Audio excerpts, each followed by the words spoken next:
Ya, Assalamualaikum warahmatullahi wabarakatuh. Izin memperkenalkan diri, nama saya Bintang Adaksa Maulana. Saya dari Universitas Bunda Perjuangan Karawang, kelas IF21D dengan NIM 2141625521103. Di sini saya akan mengerjakan tugas sistem terdistribusi pertemuan ke-6 materi sinkronisasi pada sistem terdistribusi. Oke, langsung saja. Yang pertama ada penjelasan proses sistem sinkronisasi ini adalah proses memastikan bahwa data dan operasi yang berjalan pada beberapa node atau komputer dalam jaringan berjalan sesuai urutan yang benar dan konsisten. Sinkronisasi diperlukan karena dalam sistem terdistribusi ada banyak entitas yang bekerja bersama dan membutuhkan data yang konsisten untuk menjaga integritas serta keakuratan informasi. Lanjut, pentingnya atau tidak sinkronisasi menurut saya penting karena untuk konsistensi data, yaitu mencegah data tidak konsisten ketika beberapa node mengakses atau mengubah data secara bersamaan. Yang kedua, pengendalian akses, yaitu menjamin hanya satu proses yang dapat mengakses atau memodifikasi data pada satu waktu. Yang ketiga, ada koordinasi kerja, menjamin urutan eksekusi yang benar untuk menyelesaikan tugas kompleks di berbagai node. Mekanisme pada sinkronisasi ada tiga, yaitu sinkronisasi waktu. Yang waktu ini proses menjaga agar jam di berbagai node atau komputer memiliki waktu yang sama atau mendekati. Yang kedua ada kunci terdistribusi, yaitu kunci terdistribusi memungkinkan node untuk mengunci akses ke semua sumber daya atau data sehingga hanya satu node yang dapat mengaksesnya pada satu waktu. Yang ketiga ada jam vektor, digunakan untuk melacak urutan kejadian di antara node.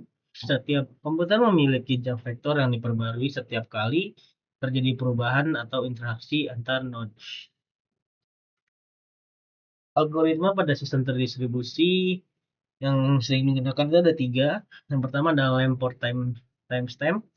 Algoritma ini menggunakan penanda waktu timestamp untuk mengurutkan peristiwa dalam sistem terdistribusi.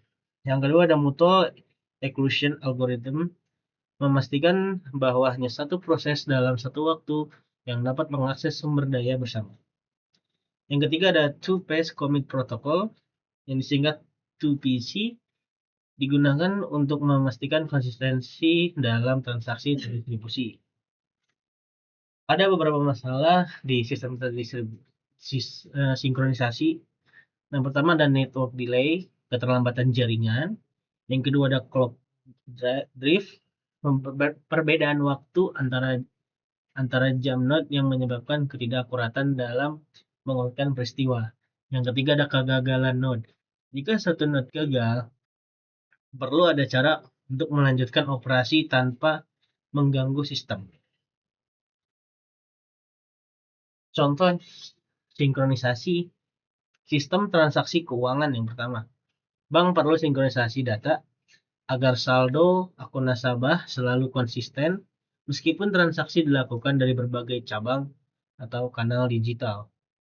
Contohnya, ada yang ketika kita menarik uang di ATM cabang, bukan di ATM pusat, saldo akan sama.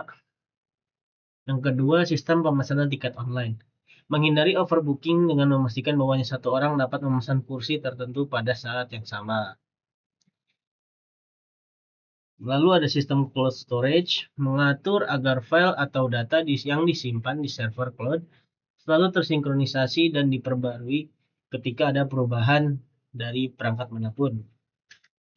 Dalam sinkronisasi ada yang namanya konsensus. Konsensus adalah mekanisme untuk memastikan bahwa semua node dalam sistem menyetujui keputusan yang sama, meskipun beberapa di antaranya gagal atau terlambat.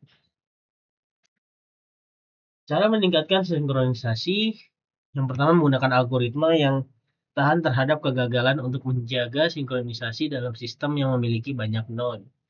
Yang kedua, mengoptimalkan latensi jaringan untuk mempercepat pertukaran informasi antar node.